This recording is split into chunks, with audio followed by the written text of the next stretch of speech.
Okay, we're gonna get started. I feel a little remiss that I didn't formally thank Heidi and acknowledge the contribution that she put before us this morning. So I told her I'm taking a little bit of her time. But I think Heidi's amazing, as we all just witnessed, and I think she really laid out for us a lot of the topics and thoughts and questions we have before us over the next 2 days as we're thinking about how to infuse an ethic of care into this work of governance, revitalization, jurisdiction back, and nation building. As you would have heard from her presentation, she has picked up on a number of threads that are our series of presenters over the next 2 days will pick up and help weave together to form sort of a tapestry of understanding of where we hope to go with this topic. So I feel like we should give Heidi one more round of applause. As she skirted away quite quickly from the end of her presentation, and I'll turn the time to her to introduce our next panel. I said, sorry, I didn't write a conclusion, and I panicked and walked away. I was like, that's all I have, goodbye. I almost also just read my own bio, so that's how good we're doing. But it's my great pleasure to be able to recognize these two amazing women who have both deeply informed my own thinking around Indigenous governance and ethics of care. Dian Million's book, Therapeutic Nations, is a stunning piece of work, but I also just love, she gave this talk here back in 2017. It's now in a book that Hoku and I edited. That's about spirit as ethos, and it I'm speaking of ghosts, I'm haunted daily by the talk she gave because it was just so beautiful, and it was a really powerful reminder for all of us to think about, I think, like those who we too often don't see, don't think about, and are too quick to not provide care for.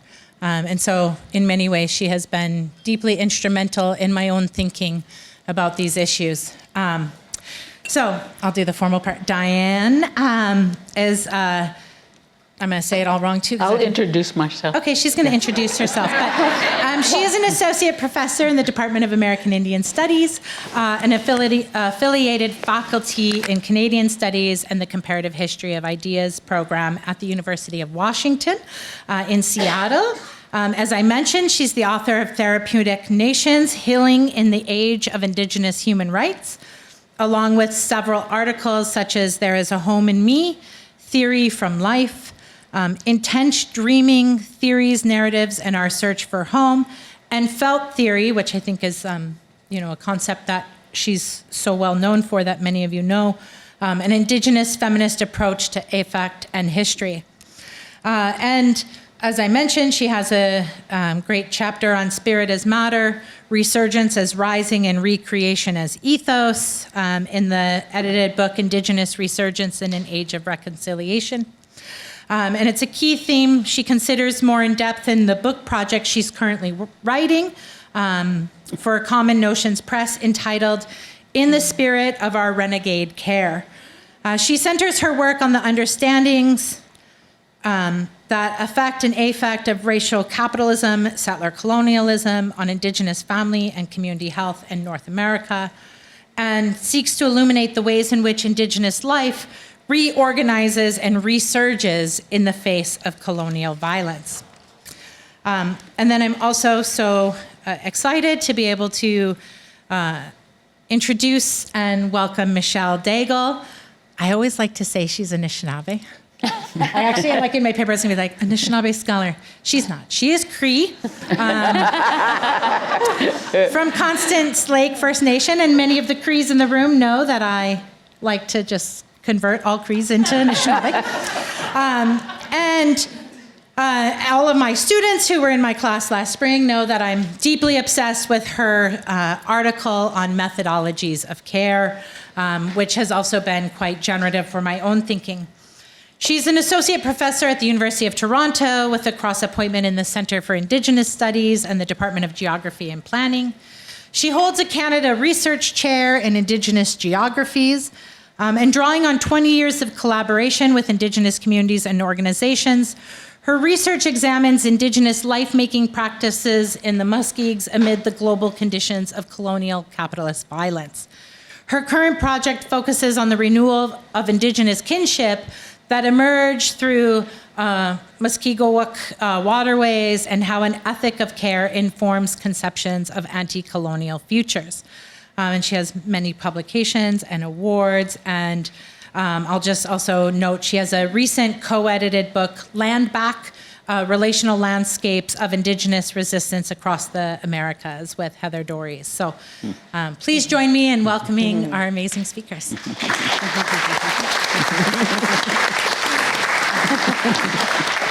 So I'm going to turn it over to them, and I've given them the you'll see I've done this to a few people because I love you all. The difficult task of engaging in a dialogue with one another so that we can both witness in their beautiful engagement, but also see how care works in practice. So thank you. All right. Duenta, Sujra, Dian Million, Tagatili and Slan, Uzra, Nancy, Senzak Nancy, Holman, Uzra Rex Holman. Good morning, almost good afternoon, almost lunch. My name's Dian Million. I'm Kananaw Athabascan. We're Caribou clan of Wood River Band. We're Caribou clan of Wood River Band, Kananaw Athabascan. That's the actual, instead of our nation state or our, that's how we call ourselves. That has nothing to do with the corporations. Oh, I'm a great-grandma, a grandma, and daughter of, have two daughters. I'm sorry, I'll get over my nervousness in a second. Okay. Wache, Michelle, Nishinikazun, Makwa Nindodam, and Jikame Duchin. Hello, everyone. I'm Michelle Daigle, and I'm from Constance Lake First Nation, which is in Treaty 9. I'm Mushkegowuk, or Cree, and I'm also of French ancestry. And Constance Lake and many communities, where's Heidi, in Treaty 9 are identify themselves as OG Cree. So maybe that's where the confusion comes from. But I am Cree. My grandparents, my maternal grandparents, Angela and Bert Moore, were Cree. They have now passed on into the spirit world. But I have many Anishinaabe relatives as well. And something that I'm trying to, I think, reflect on more is the intimacy and the relationships that exist between Cree and Anishinaabe people in the Muskegs, and how that formed intimacies to the point where there's an OG Cree dialect, right? And so I'm really trying to think with both of those sets of relations, and so that those relationships inform how I'm coming into the discussion today. And so Diane and I met many years ago. I think we met maybe in 2010, and it was at a symposium for graduate students at the University of Washington. I was actually presenting on my MA work that I was doing in the Indigenous Governance program here at UVic. And then we reconnected. I really got to know each other much better a few years later when I was so impressed with you. I wrote you into Therapeutic Nations. I know, I was shocked when I saw my name in that book. But yeah, we got to know each other more when I started my PhD at the University of Washington. Yeah. And so that was about 12, 13 years ago now. Mm-hmm. And so we've spent many nights, having long conversations, many visits, and I've learned a lot from Dian. And so it's really a truly an honor to be sitting here with her and to be in dialogue with her. And so I'm also very nervous. But I think that we really wanted to bring that ethic of visiting and how we've been in dialogue over the years. And also to continue on in a good way, in the right way as visitors here, and how that was embodied and how the day was how it begun, right, with the welcome by Ian Sam and the discussion between Dr. Butch and Brianna. And so as I was listening to them speak, I was really thinking to myself, okay, they've set the tone for the day and to really speak from our hearts. And I think that's important because, you know, we're in the First Peoples House, we're amongst community here. You know, even people who are working at the university, we're all part of community here. And, but we can get into our heads when we're in these academic spaces. We get nervous, we overthink things, we over-prepare maybe sometimes, but we also want to do that good work, right? To be able to come into this space and to be able to share. And so we wanted to start off our discussion today. And so as Heidi mentioned, Dian's working on a new book, but she has many works, poetic works, academic articles that are very much embedded in care ethics and care practices. And so we wanted to start by giving some texture, like giving some life to how we think about care ethics. And so what are the relations and relationships and the lived experiences that have helped you understand what care means? Yeah, we went back. It's in Heidi's edited volume, that haiku and everyone put together. That particular essay or chapter took me back to Portland in the late 70s. Actually, it started in the 60s, but it was in the late 70s and up to around 1988 that I tell a story from Portland, Oregon. And to set up this story, I have to tell you a little bit about who we were in those days, okay? I'm going to take this water and say choosh, because that's the way that we open that kind of storytelling in the longhouses along the Columbia River. Choosh. So, in those days, there was a large urban community there, okay, of peoples that were from all over.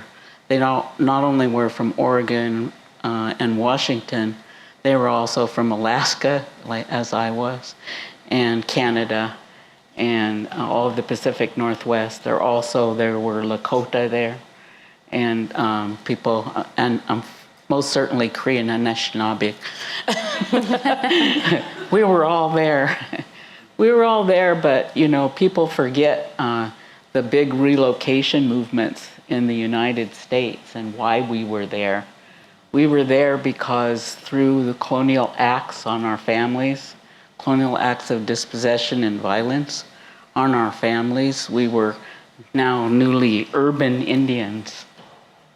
And so, how is it that you are supposed to act in? I was a younger woman at that point in time, and it meant something to us to attempt community again. So we did, like most people, we tried to find each other, and we tried to find an agreement on how we would act, or would, you know, act together to continue, you know, remembering our families, or, you know, acting in a good way in the place that we were. But we were not in our own land, and we had to acknowledge that. And that was one of the very first things, is we had to understand that we were in someone else's place. Well, I believe that the land governs us. And who taught me that was the Columbia River peoples at that time, because they were under duress. They had a treaty, they had treaties that were forced upon them, and part of those treaties were fishing rights, which the state wouldn't recognize, where this story is going. So the entire Pacific Northwest had risen up, the peoples had risen up to fight for the birth, the people's birthright, to take care of the salmon, with their relationship with the salmon. And so who were we, who were we in that urban place, right? Mm-hmm. Well, one of the things about the Columbia River peoples is they're really were beautiful and generous. And so one of the people that was, the families that were being harassed was the So-Happy family. And David So-Happy was a Wampum leader.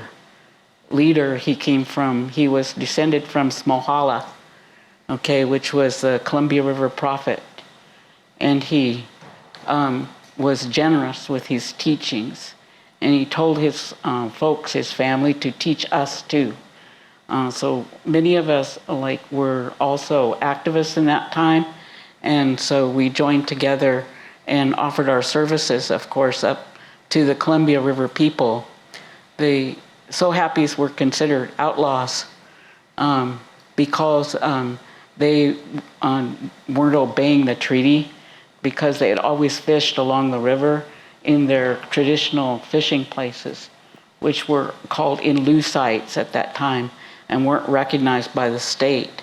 And so they arrested those people that were fishing in their regular places and like that. So they wouldn't, maybe some of you recognize these tactics, They weren't able to repair their homes or do anything to insulate them or do anything like that. So we did an enormous amount of work in Portland.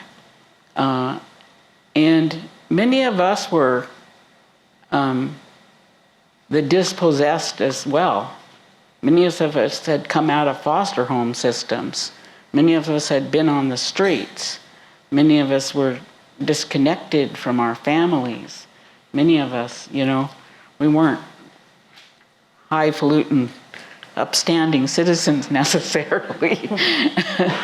But we cared for our children to understand something, And those folks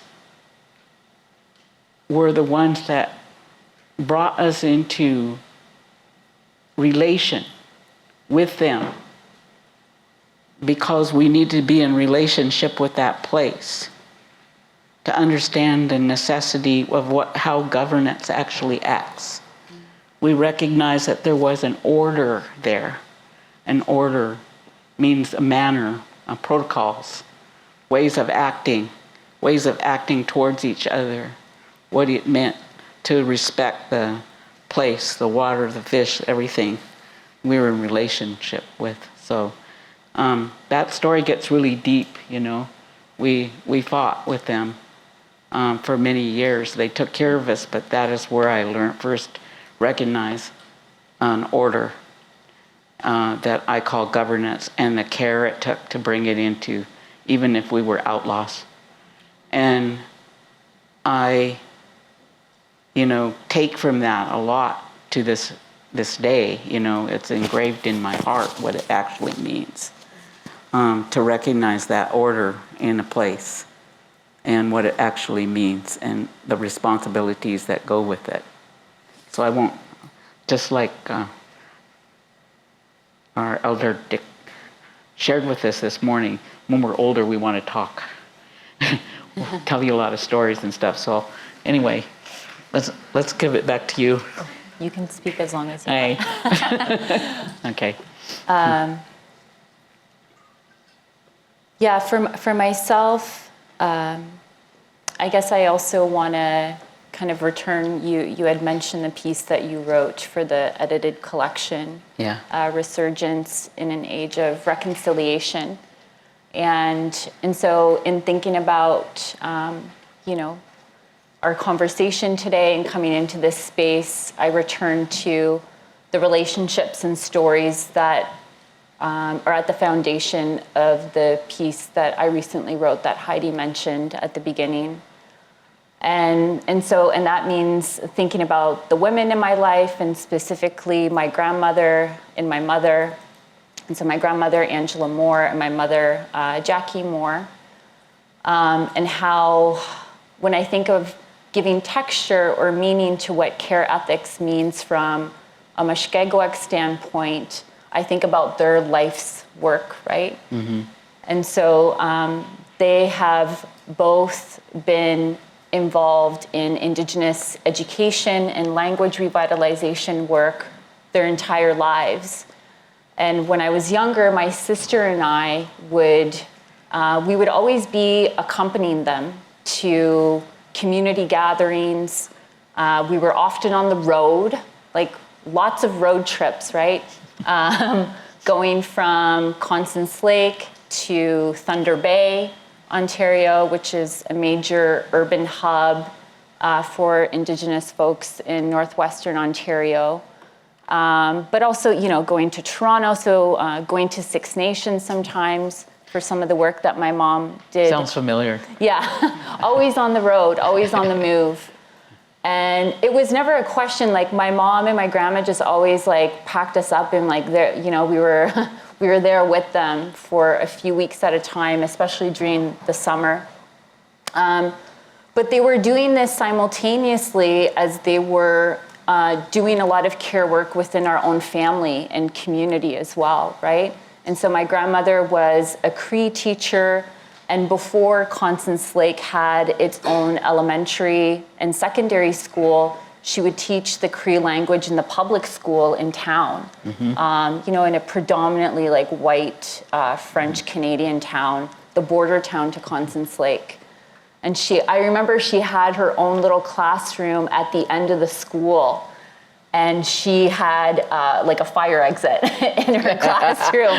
But I always say it was like her own little private entrance, and she kind of just made her own world in that corner of that school for those kids that were being bussed in from Constance Lake day in and day out.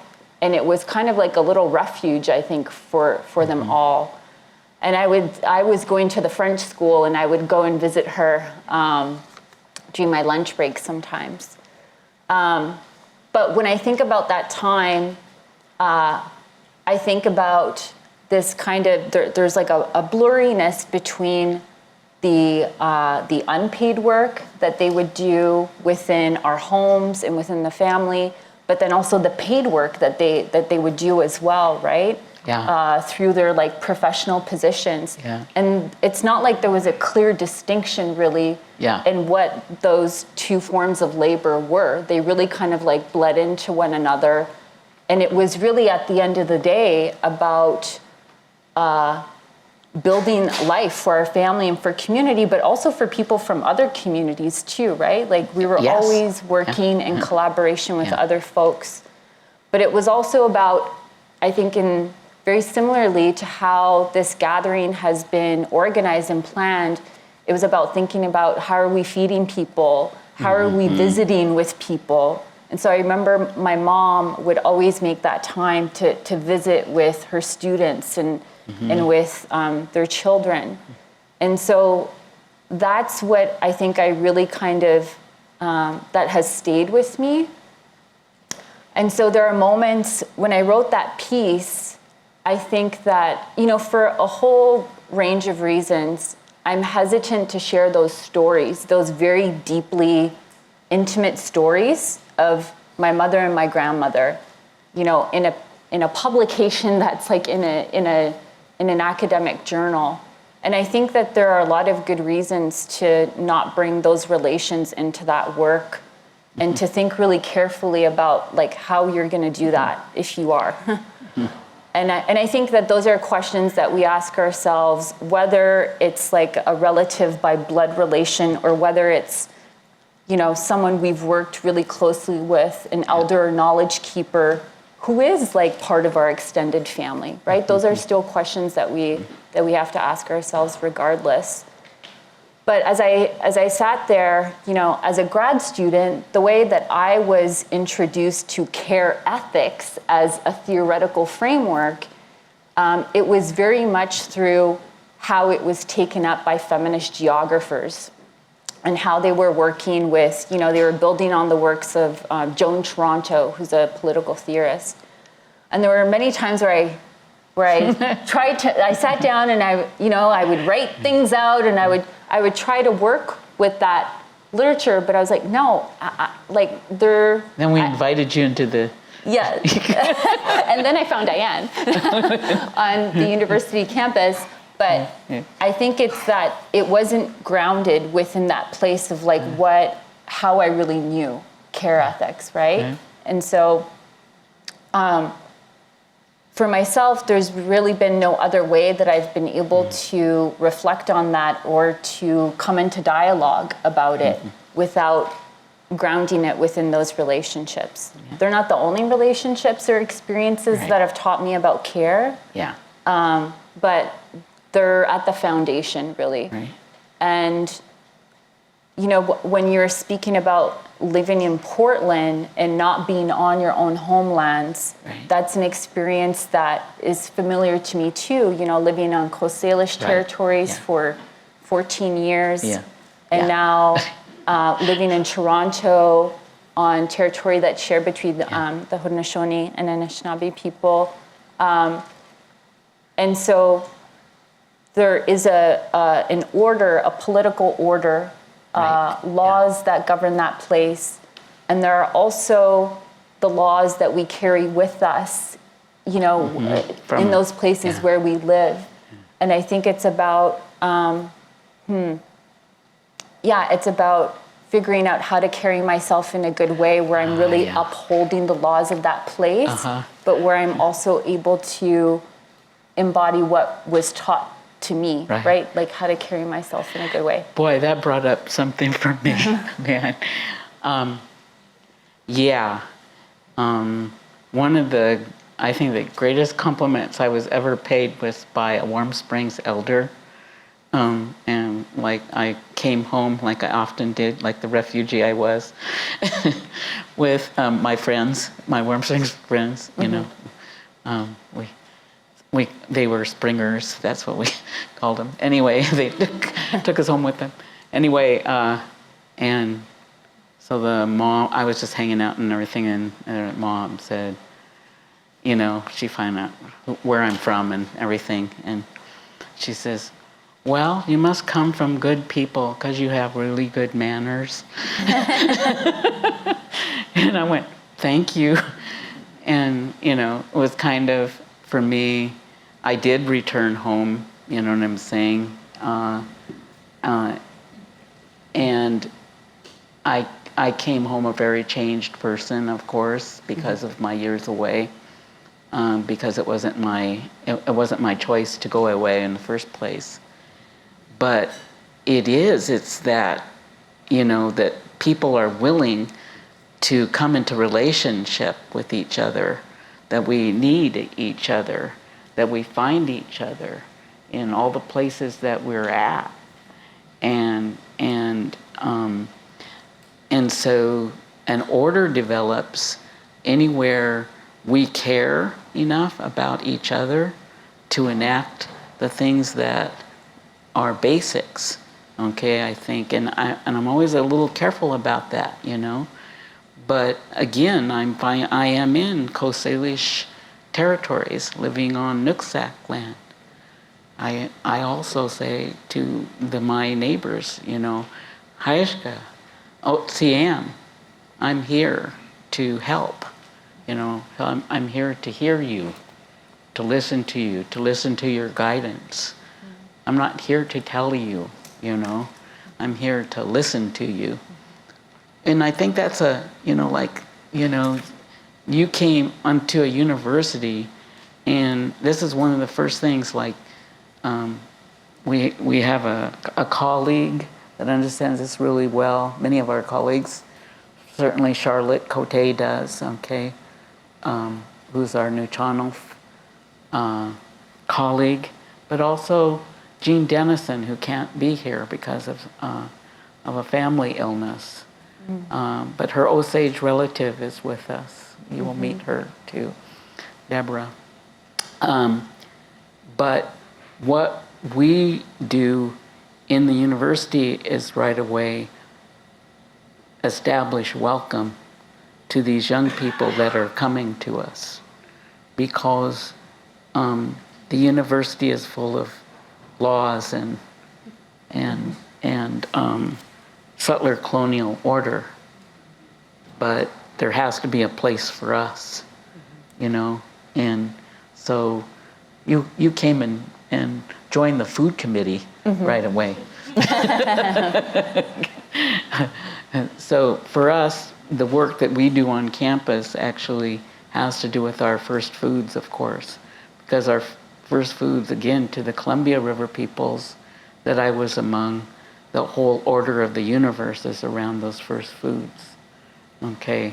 And so all of us, that seems to be really basic knowledge amongst all of us as Native peoples, is our first foods.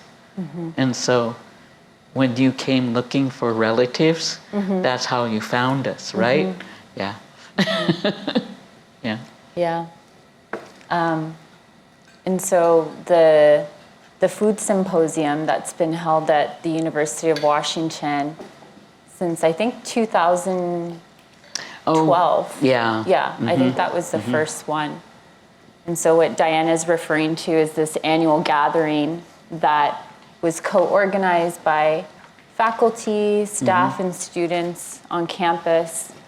And it's really through that space, I think, that living in Seattle, that I was able to connect with and get to know people from the surrounding communities, right? And to learn from the laws of that area. Yeah, of that place. Yeah. Yeah. But it was also about the community that we were building on campus too, amongst one another. Right. Through doing that work and supporting each other. Right.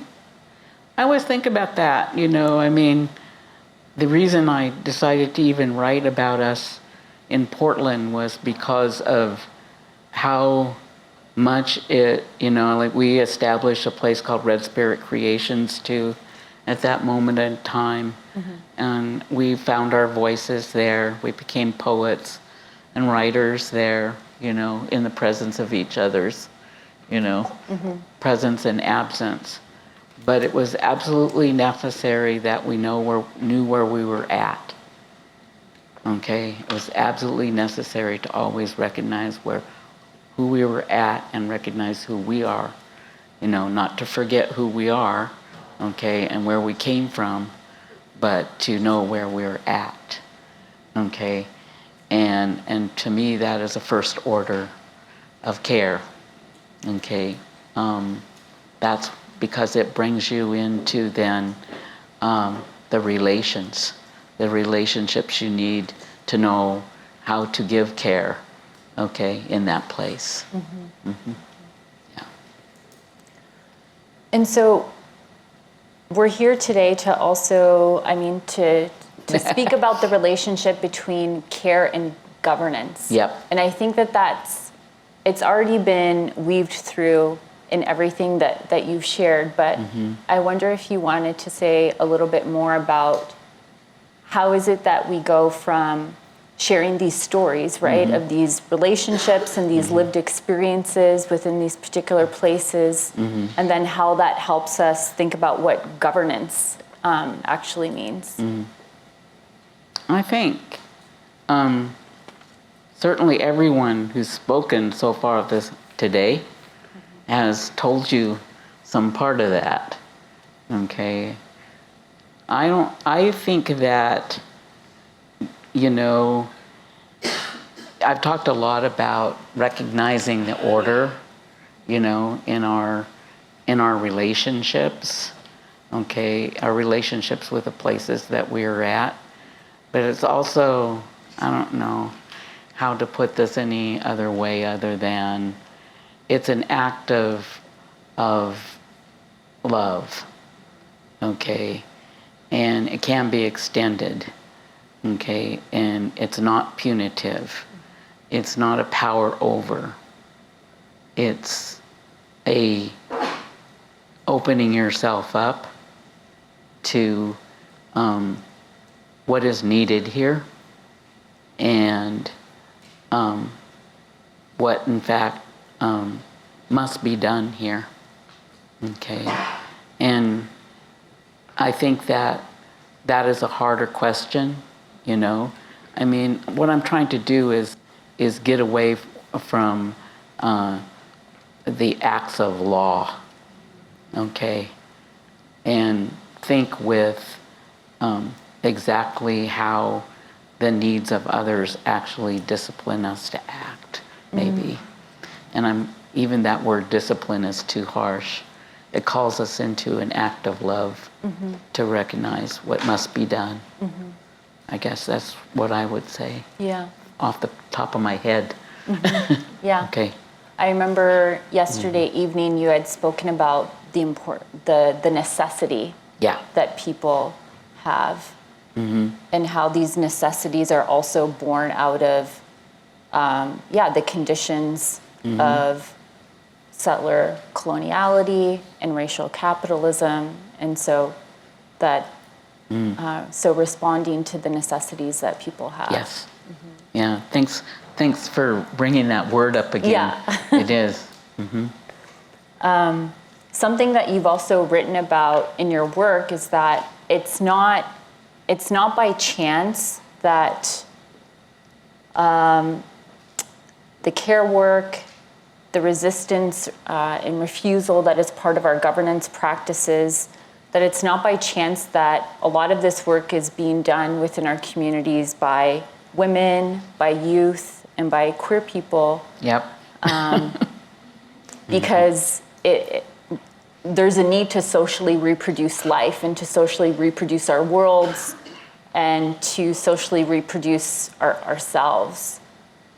So did you want to say a little bit more about that?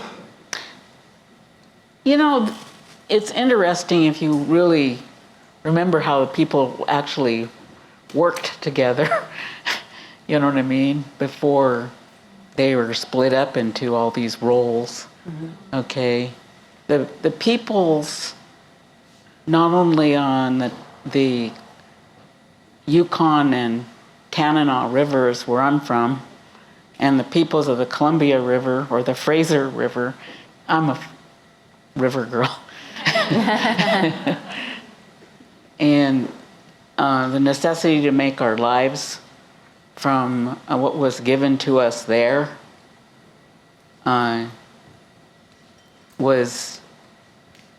it's not that we didn't have, like men did this and women did this kind of thing, but it wasn't so heavily gendered, you know what I'm saying, and policed by the roles that, you know what I'm saying, that we're so bound by now. It was bound by what we had to depend on each other for, which was a shared work, okay? And so people were not going to look so much, you know what I'm saying, of you are a woman, you are a man, they didn't even have words for exactly those kinds of things. Lots of people didn't even have gendered language, What they had was the ways in which they'd recognize you as a child. They'd recognize you as the person who does this work, or they'd recognize you as this person with this knowledge, or they'd recognize you as this person of this age, I'll be 76 my next birthday. I'm getting that age. But it means that you need to share what it is you have to give at that point in time, rather than, I'm a woman, I do this. Is that? Mm-hmm. Yeah. Yeah. Yeah. So I wonder if we can return to Portland, Okay. your time there. Yeah. It's a good memory. Yes. And something that we've spoken about before is if relationships are at the foundation of our care ethics, how is it that we think about that in relation to other people's who, like through shared struggles, through distinct but shared forms of oppression? And I remember you kind of speaking about what you learned in Portland during that time. And I've seen that also being weaved throughout your work over the years, through some of the poetry that you've written, but also I think in how you've drawn on thinkers like Ruth Wilson Gilmore and Jody Melamed in thinking about settler colonialism in relation to racial capitalism. And Fred Moten. And Fred Moten as well.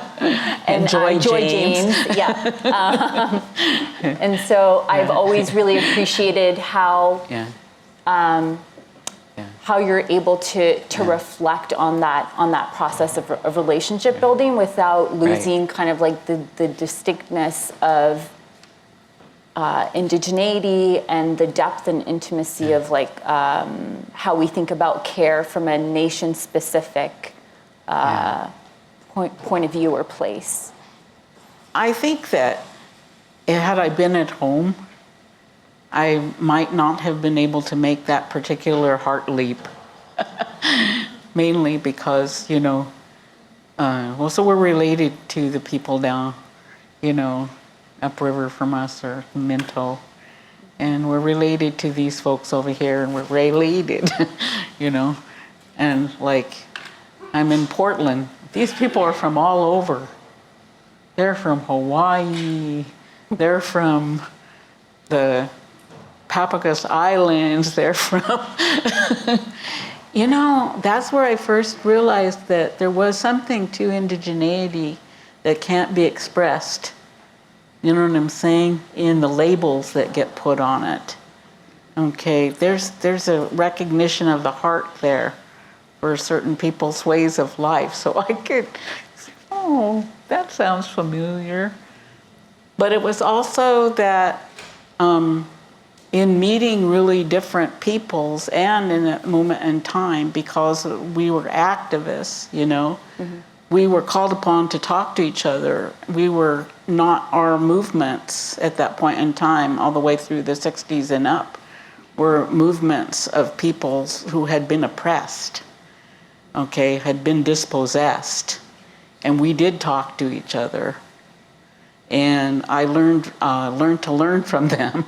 You know what I'm saying? But I always call it like the ability to affectively imagine yourself really in someone else's, and learn from it.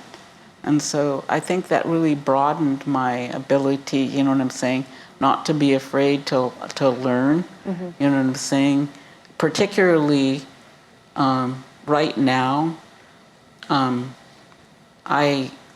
My heart is really open to like Catherine McKittrick and all of these women that are, really coming forth to try to have a conversation, not only with us, but, across, because we must do something.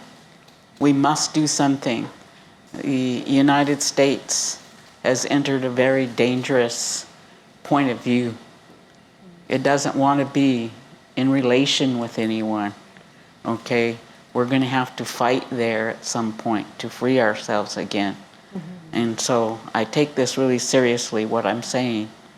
We have to learn to know who can be in relation with for this struggle. Okay? Okay.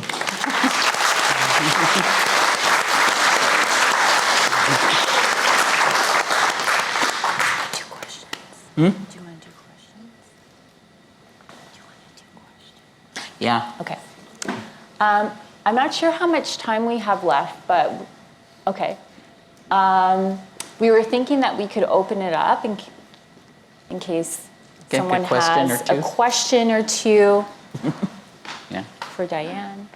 For- If there are students for us.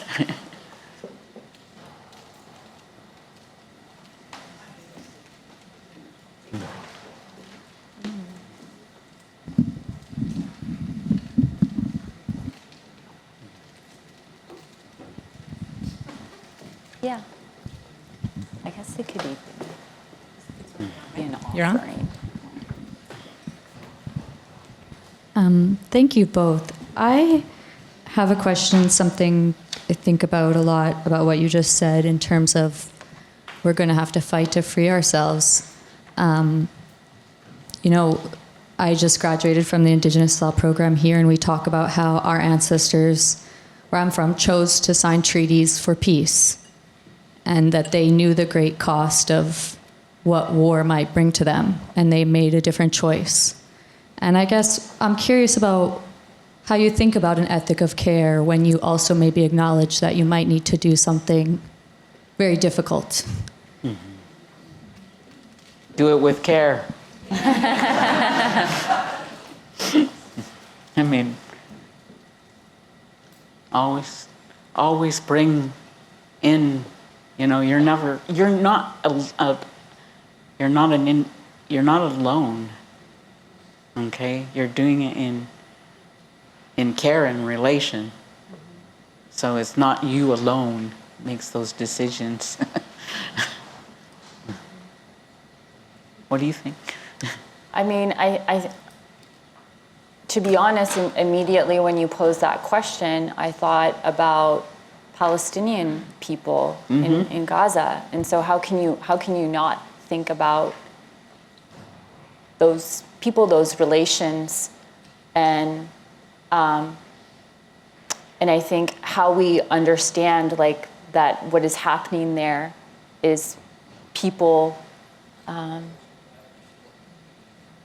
who are fighting for their lives, but who have been endlessly remaking their life, like amid this genocidal violence.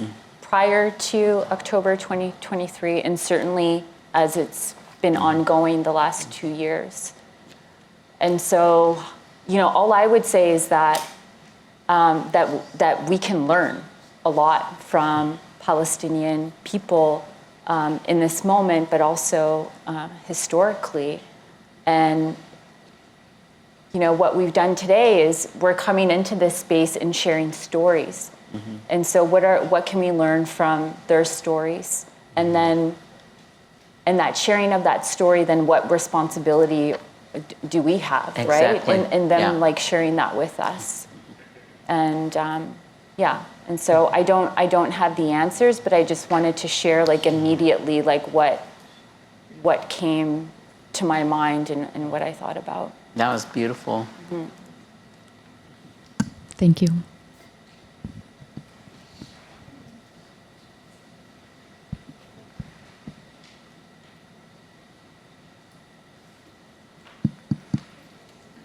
Other questions? Is this a question for me? I just wanted to go back to your story about the fish. And you had mentioned something about that the So Happy family taught you. And I was wondering if you'd be able to just talk a bit more about where those fish were in the story. And those fish are salmon. Yeah. Of course. And the So Happy family had once been actually some of their lands had been what was Hanford Reach now. You know what I'm saying? It has been polluted by many years of I don't know, huge amounts of radioactive materials were manufactured there. You know, that was where they got the materials for the bomb that bombed the people of Hiroshima and Nagasaki. And fish are still, how can I say it? The fish are still sacred there.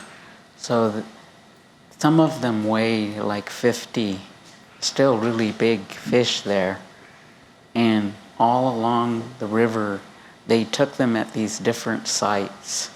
And so even though, you know what I'm saying, most of those folks ended up on Yakima or Colville or reservations, the fishing sites were off that reservation, okay? And so, like at home, we might fish differently with a fish wheel or something like that, where I'm from. But there, they took them in many different ways in nets, big, long dip nets. So some of them are 10 feet or longer, like that. There was a fishing site that was inundated when they built the dams there on that river. 27 dams were built on that river. And the fish had a really hard time. So it means all the upriver people, like up above Spokane, Spokane, Colville, all those folks, the fish couldn't come up the river any longer. And so they were without fish. So the people on the lower river were the ones that were still fishing. And they also, I wrote in that article about was an indigenous economy going on there for sure, because we helped take and clean that fish, of course, but we also helped transport it and transport the fishermen into Portland to sell it. That was what was supposedly illegal, But what it did was it fed the upper river the other peoples that were involved. And so, yeah, it was salmon, and it was old time stuff, Mm-hmm. Yeah. Yeah. So we'll just take one more question here from Hoku. So mahalo to both of you for sharing, for allowing us to be a part of this conversation, and for all that you've shared so far. And I guess the question I have is kind of pulling in some threads from what Brianna said, Brianna's story this morning, and Heidi's story about centering the heart, which I think ties into what you were saying, Michelle, about the care we have to take to tell stories, when, where, how. And so my question is really for both of you, but I also want to maybe start with Michelle to ask, how do you what is that thought process that you go through to assess, determine when to tell a story and when not to, right? I guess, and in that question is really taking Brianna's story about, it took many years for the mayor's office to demonstrate to the nation that they were ready to welcome someone in, to be trusted with that. So I was just curious if you have some, what's your thought process on how you make those kinds of decisions? Yeah. And for Diane as well. Yeah, thank you for asking that question in a way that is also building some connections with what was also shared. Because as you were speaking, I was thinking about time being a big part of it.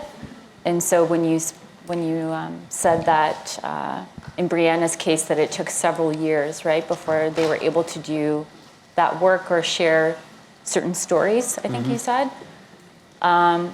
Yeah, I mean, when I first started this journey, I think I was telling some people today that I moved here 20 years ago when I started doing some of this work, oral histories or interviews with people in my family and community. And so I think that there's something to be said about like the time that it takes to be able to share certain stories in a particular kind of way. And when it's in written form, you know, I think that there's an added layer of it's then out there in the world. But, you know, part of the process for me has also just been to be in conversation with the people whose stories, or who are a part of those stories, right? And to ask for their permission and for their feedback, to not rush that work. And that means, I think, to do it in a caring way oftentimes means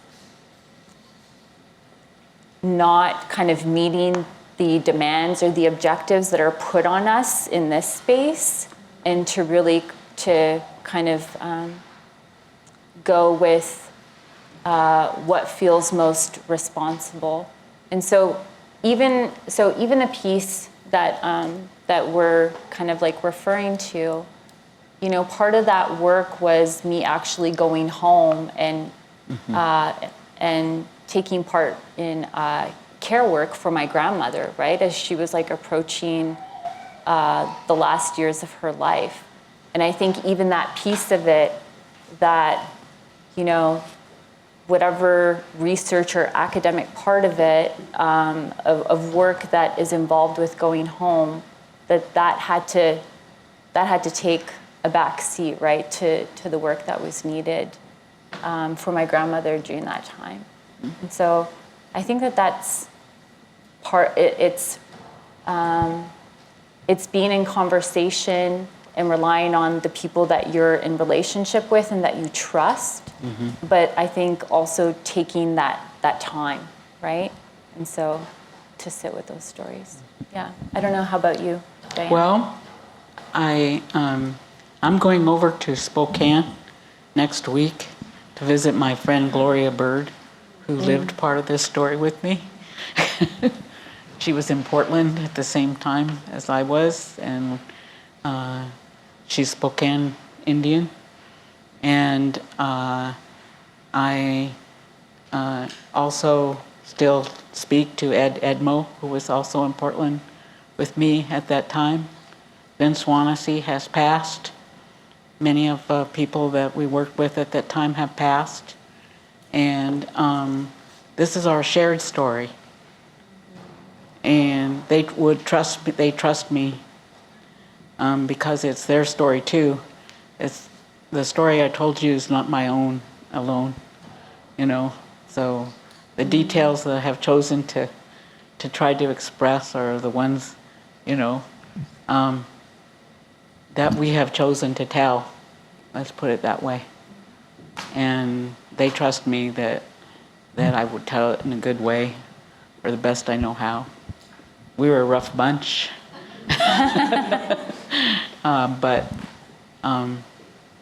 but we have good hearts. Thank you so much. Let's have a round of applause for our speakers.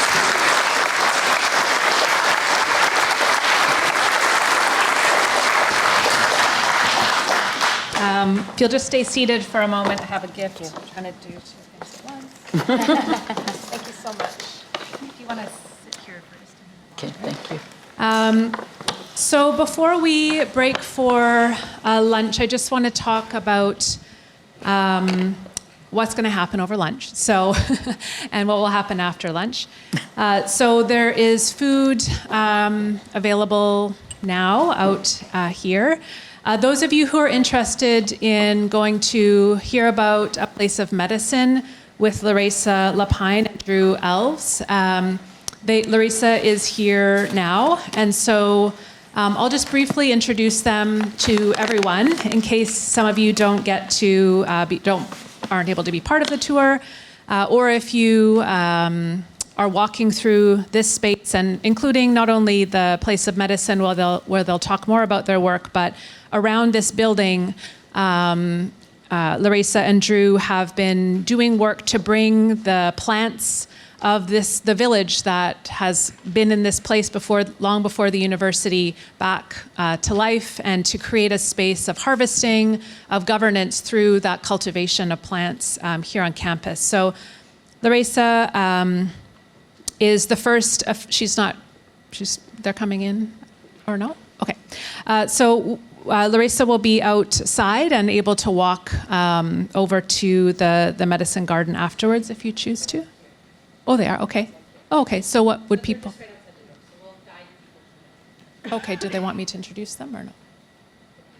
Okay, so if you're interested, then you can, as you're getting your food, they will be out here, and we'll bring you outside to talk about the gardens around the house. So Larissa Lapine is the first officially recognized and ongoing Indigenous land steward at UVic.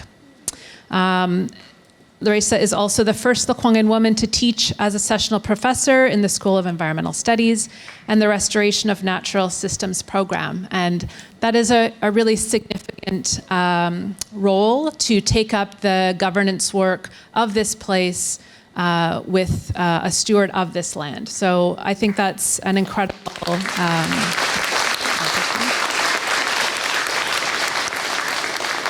Larissa's role was built around advocating for the integral responsibility of Indigenous women in the transmission of knowledge outside and within restrictive colonial systems. And Larissa's work involves the creation and prioritization of reconnection to land for Indigenous peoples in their homeland. So the people of this place first, and then they do so much generous work, which you'll hear about, to host Indigenous students from all over, Indigenous faculty, as well as the extended community here.